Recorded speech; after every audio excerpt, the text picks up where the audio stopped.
ಸುಖಂ ಸುಖಂ ಸುಖಂ ಆತ್ಯಂತಿಕಂ ಯತ್ತತ್ ಆತ್ಯಂತಿಕಂ ಯತ್ತತ್ ಆತ್ಯಂತಿಕಂ ಯತ್ತತ್ ಬುದ್ಧಿಗ್ರಾಹ್ಯಂ ಬುದ್ಧಿಗ್ರಾಹ್ಯಂ ಬುದ್ಧಿಗ್ರಾಹ್ಯಂ ಅತೀಂದ್ರಿಯಂ ಅತೀಂದ್ರಿಯಂ ಅತೀಂದ್ರಿಯಂ ವೇತ್ತಿ ಯತ್ರ ವೇತ್ತಿ ಯತ್ರ ವೇತ್ತಿ ಯತ್ರ ನ ಚೈವಾಯಂ ನ ಚೈವಾಯಂ ನ ಚೈವಾಯಂ ಸ್ಥಿತಶ್ಚಲತಿ ಸ್ಥಿತಶ್ಚಲತಿ ಸ್ಥಿತಶ್ಚಲತಿ ತತ್ವತಃ ತತ್ವತಃ ತತ್ವತಃ ಸುಖಮಾತ್ಯಂತಿಕಂ ಯತ್ತತ್ ಸುಖಮಾತ್ಯಂತಿಕಂ ಯತ್ತತ್ ಸುಖಮಾತ್ಯಂತಿಕಂ ಯತ್ತತ್ ಬುದ್ಧಿಗ್ರಾಹ್ಯಂ ಅತೀಂದ್ರಿಯಂ ಬುದ್ಧಿಗ್ರಾಹ್ಯಂ ಅತೀಂದ್ರಿಯಂ ಬುದ್ಧಿಗ್ರಾಹ್ಯಂ ಅತೀಂದ್ರಿಯಂ ವೇತ್ತಿ ಯತ್ರ ನ ಚೈವಾಯಂ ವೇತ್ತಿ ಯತ್ರ ನ ಚೈವಾಯಂ ವೇತ್ತಿ ಯತ್ರ ನ ಚೈವಾಯಂ ಸ್ಥಿತಶ್ಚಲತಿ ತತ್ವತಃ ಸ್ಥಿತಶ್ಚಲತಿ ತತ್ವತಃ ಸ್ಥಿತಶ್ಚಲತಿ ತತ್ವತಃ ಸುಖಮಾತ್ಯಂತಿಕಂ ಯತ್ತದ್ ಬುದ್ಧಿಗ್ರಾಹ್ಯಮತೀಂದ್ರಿಯಂ ಸುಖಮಾತ್ಯಂತಿಕಂ ಯತ್ತದ್ಬುದ್ಧಿಗ್ರಾಹ್ಯಮತೀಂದ್ರಿಯಂ ಸುಖಮಾತ್ಯಂತಿಕಂ ಯತ್ತದ್ಬುದ್ಧಿಗ್ರಾಹ್ಯಮತೀಂದ್ರಿಯಂ ವೇತ್ತಿ ಯತ್ರ ನ ಚೈವಾಯಂ ಸ್ಥಿತಶ್ಚಲತಿ ತತ್ವತಃ ವೇತ್ತಿ ಯತ್ರ ನ ಚೈವಾಯಂ ಸ್ಥಿತಶ್ಚಲತಿ ತತ್ವತಃ ವೇತ್ತಿ ಯತ್ರ ನ ಚೈವಾಯಂ ಸ್ಥಿತಶ್ಚಲತಿ ತತ್ವತಃ ಸುಖಮಾತ್ಯಂತಿಕಂ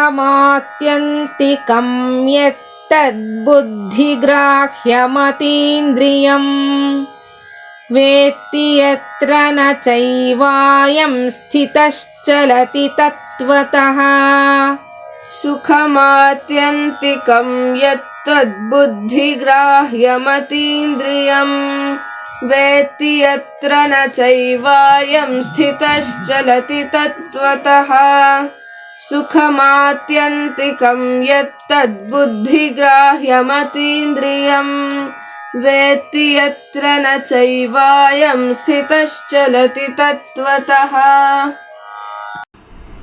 ಜ್ಞಾನಿಯಾದವನು ಆತ್ಮನಿಂದ ಆತ್ಮವನ್ನ ಕಂಡುಕೊಂಡು ತನ್ನಲ್ಲಿ ಸದಾ ಸಂತುಷ್ಟನಾಗಿರ್ತಾನೆ.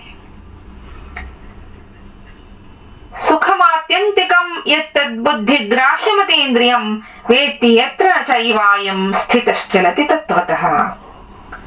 ಆಚಾರ್ಯರು ಭಾಷ್ಯವನ್ನು ಬರೀತಾರೆ, ಕಿಂಚ ಆತ್ಯಂತಿಕಂ ಅತ್ಯಂತಮೇವ ಭವತಿ ಇತಿ ಆತ್ಯಂತಿಕಂ ಅನಂತಂ ಇತ್ಯರ್ಥಃ. ಯತ್ತದ್ ಬುದ್ಧಿಗ್ರಾಹ್ಯಂ ಬುದ್ಧ್ಯೈವ ಇಂದ್ರಿಯ ನಿರಪೇಕ್ಷೆಯ ಗೃಹ್ಯತೆ ಇತಿ ಬುದ್ಧಿಗ್ರಾಹ್ಯಂ. ಅತೀಂದ್ರಿಯಂ ಇಂದ್ರಿಯ ಗೋಚರಾತೀತಂ ಅವಿಷಯಜನಿತಂ ಇತ್ಯರ್ಥಃ. ವೇತ್ತಿ ತತ್ ಈದೃಶಂ ಸುಖಂ ಅನುಭವತಿ. ಯತ್ರ ಯಸ್ಮಿನ್ ಕಾಲೇ ನ ಚೈವ ಅಯಂ ವಿದ್ವಾನ್ ಆತ್ಮಸ್ವರೂಪೇ ಸ್ಥಿತಃ ತಸ್ಮಾತ್ ನೈವ ಚಲತಿ ತತ್ವತಃ ತತ್ವಸ್ವರೂಪಾತ್ ನ ಪ್ರಚ್ಯವತೆ ಇತ್ಯರ್ಥಃ. ಏನು ಹೀಗಂದ್ರೆ ಅಂದ್ರೆ ಬುದ್ಧಿಗ್ರಾಹ್ಯಮತೀಂದ್ರಿಯಂ ಅಂತ ಹೇಳ್ತಾನೆ ಭಗವಂತ.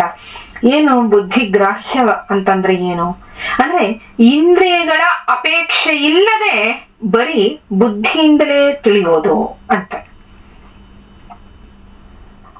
ಮನಸ್ಸು ಬೇರೆ ಬುದ್ಧಿ ಬೇರೆ. ಮನಸ್ಸು ಒಂದ್ ಹೇಳಿದ್ರೆ ಬುದ್ಧಿ ಇನ್ನೊಂದು ಹೇಳ್ತಾ ಇರತ್ತೆ. ಹಾಗಾಗಿ ಅಲ್ಲಿ ಇಂದ್ರಿಯಗಳು ತನ್ನ ಕೆಲಸವನ್ನ ತಾವು ಮಾಡಬೇಕು ಅಂತಂದ್ರೆ ಇಲ್ಲಿ ಇಂದ್ರಿಯಗಳ ಅಪೇಕ್ಷೆ ಇಲ್ಲದೆ ಬುದ್ಧಿ ಏನೋ ಒಂದು ಹೇಳೋದು, ಹೀಗ್ ಮಾಡ್ಬೋದು ಹಾಗೆ ಮಾಡ್ಬೋದು ಅದು ಇದು ಎಲ್ಲ. ಅದಕ್ಕೆ ಬುದ್ಧಿಗ್ರಾಹ್ಯವಾದ ಅಂತ ಹೇಳ್ತಾನೆ ಭಗವಂತ. ಹಾಗೆ ಅತೀಂದ್ರಿಯವಾದ ಇಂದ್ರಿಯಗಳಿಗೆ ಗೋಚರವಾಗಿರೋದನ್ನ ಮೀರಿರೋದು ಅಂತ. ಅತೀಂದ್ರಿಯವಾದ ಅಂದ್ರೆ ಇಂದ್ರಿಯಗಳು ಹಲವಾರು ವೇಳೆ ಹಲವು ತರಹದ ಕಾರ್ಯಗಳನ್ನ ಮಾಡ್ತಿರತ್ವೆ. ಆ ಕಾರ್ಯಗಳು ಹಲವು ಬಗೆಯ ಬಯಕೆಗಳಿಂದ ಹುಟ್ಟಿರುತ್ತವೆ. ಇಂತಹ ವಿಷಯ ಲಾಲಸೆಯಿಂದ ಹುಟ್ಟೋ ಇಂದ್ರಿಯಗಳಿಗೆ ಗೋಚರಿಸೋ ಕಾರ್ಯಗಳನ್ನೂ ಮೀರಿ ಆ ಜ್ಞಾನಿ ಸುಖ ಸ್ವರೂಪನಾಗಿ ಇರ್ತಾನೆ. ಅಂದ್ರೆ ಏನ್ ಹೇಳ್ದಾಗಾಯ್ತು, ನಮ್ಮ ಇಂದ್ರಿಯಗಳು, ಕೈ ಕಾಲು ಇವೆಲ್ಲವೂ ಎಷ್ಟೊಂದು ಕೆಲಸಗಳನ್ನ ಮಾಡ್ತಾ ಇರುತ್ತವೆ. ಯಾವಾಗ ಕೆಲಸಗಳನ್ನ ನಾವು ಮಾಡ್ತೀವಿ, ನಮ್ಮ ಕೈ ಕಾಲುಗಳು ಯಾವಾಗ ಕೆಲಸಗಳು ನಡೆಯೋದಾಗ್ಲಿ, ತಿನ್ನೋದು, ಉಡೋದು, ಹಾಗೆ ಈ ರೀತಿಯಾದ ಎಷ್ಟೊಂದು ಕೆಲಸಗಳು, ನಿದ್ದೆ ಮಾಡ್ತೀವಿ, ಈ ರೀತಿಯಾದ ಎಷ್ಟೊಂದು ಕೆಲಸಗಳನ್ನ ನಮ್ಮ ಇಂದ್ರಿಯಗಳೇ ಮಾಡ್ತಾ ಇರುತ್ತವೆ. ಯಾಕೆ ನಾವು ಆ ಕಾರ್ಯಗಳನ್ನ ಮಾಡ್ತೀವಿ, ನಮ್ಮ ಇಂದ್ರಿಯಗಳು ಯಾಕೆ ಆ ಕೆಲಸಗಳನ್ನ ಮಾಡುತ್ತವೆ ಅಂದ್ರೆ, ಅಲ್ಲಿ ಒಂದು ಬಯಕೆ ಇರುತ್ತೆ, ಆಸೆ ಇರುತ್ತೆ. ಇನ್ನೊಂದು ಸ್ವಲ್ಪ ತಿಂದು ಬಿಡೋಣ ಅನ್ನೋ ಆಸೆನೋ, ಇನ್ನೊಂದು ಸ್ವಲ್ಪ ಹೊತ್ತು ನಿದ್ದೆ ಮಾಡಿ ಹೇಳೋಣ ಅಂತನೋ, ಇಲ್ಲ ಆ ಜಾಗ ತುಂಬಾ ಚೆನ್ನಾಗಿದೆಯಂತೆ ಅಲ್ಲಿಗೆ ಹೋಗಿ ಬರೋಣ ಅನ್ನೋ ಆಸೆನೋ, ಈ ರೀತಿಯಾದ ಆಸೆಗಳು, ಬಯಕೆಗಳಿಂದ ಆ ಇಂದ್ರಿಯಗಳು ಹಲವಾರು ತರಹದ ಕಾರ್ಯಗಳನ್ನ ಮಾಡುತ್ತವೆ. ಈ ಎಲ್ಲಾ ಕಾರ್ಯಗಳನ್ನು ಮೀರಿ ಆ ಜ್ಞಾನಿ ಸುಖ ಸ್ವರೂಪನಾಗಿ ಇರ್ತಾನೆ. ಹಾಗಾದ್ರೆ ಆ ಸುಖ ಎಂತಹುದು ಅಂದ್ರೆ, ಅವನ ಅನುಭವಕ್ಕೆ ಅದು ಆಳವಾಗಿ ಬರುತ್ತೆ ಆ ಸುಖ. ಹಾಗೆ ಅದು ಎಂದೂ ಮಾಸಿ ಹೋಗಲ್ಲ. ಜ್ಞಾನಿಯಾದವನು ಪಡ್ಕೊಳ್ಳೋ ಸುಖ ಅವನ ಅನುಭವದಲ್ಲೇ ಇರುತ್ತೆ ಸದಾ, ಅದು ಎಂದಿಗೂ ಮಾಸು ಹೋಗಲ್ಲ.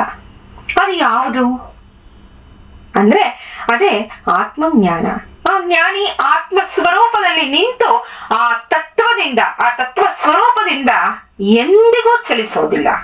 ಅವನು ಜಾರಿ ಬೀಳಲ್ಲ ಅಲ್ಲಿಂದ.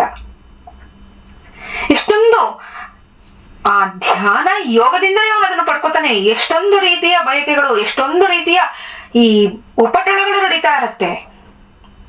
ಈ ಇಂದ್ರಿಯಗಳು ಕೊಡ್ತಾ ಇರತ್ವೆ, ಅಲ್ಲಿ ಹೋಗ್ಬೇಕು, ಅದು ತಿನ್ಬೇಕು, ಇದನ್ನ ತಿನ್ಬೇಕು, ಅದು ಮಾಡಬೇಕು, ಅವ್ರನ್ನ ನೋಡ್ಬೇಕು, ಇವ್ರನ್ನ ನೋಡ್ಬೇಕು, ಇನ್ನೊಂದ್ ಸ್ವಲ್ಪ ಹೊತ್ತು ನಿದ್ದೆ ಮಾಡ್ಬೇಕು, ಇವೆಲ್ಲವನ್ನು ಇಂದ್ರಿಯಗಳು ಕೊಡ್ತಾ ಹೋಗುತ್ತೆ. ಆದ್ರೆ ಆ ತತ್ವ ಸ್ವರೂಪದಿಂದ ಅವನು ಎಂದಿಗೂ ಚಲಿಸಲ್ಲ, ಅಲ್ಲಿಂದ ಜಾರೋದೇ ಇಲ್ಲ ಅವನ ಮನಸ್ಸು. ಆ ಮನಸ್ಸು ಅನ್ನೋದನ್ನೇ ಅವನು ಬಿಗಿ ಹಿಡಿದು ಇಟ್ಕೊಂಡಿರ್ತಾನೆ ಸದಾ. ಹಾಗೆ ಯಾರು ಇರ್ತಾನೋ ಅವನೇ ಯುಕ್ತ ಅಂತ ಹೇಳ್ತಾನೆ ಭಗವಂತ. ಅವನೇ ಯೋಗಯುಕ್ತ. ಯೋಗ, ಧ್ಯಾನ ಇವು ಸದಾ ಅವನನ್ನ ಆ ತತ್ವ ವಿಚಾರದಲ್ಲೇ, ಆ ಆತ್ಮ ಸ್ವರೂಪದಲ್ಲೇ ನೆಲೆ ನಿಲ್ಲೋ ಹಾಗೆ ಮಾಡುತ್ತವೆ. ನಾಳೆ ಮುಂದಿನ ಶ್ಲೋಕವನ್ನು ನೋಡೋಣ. ನಮಸ್ಕಾರ.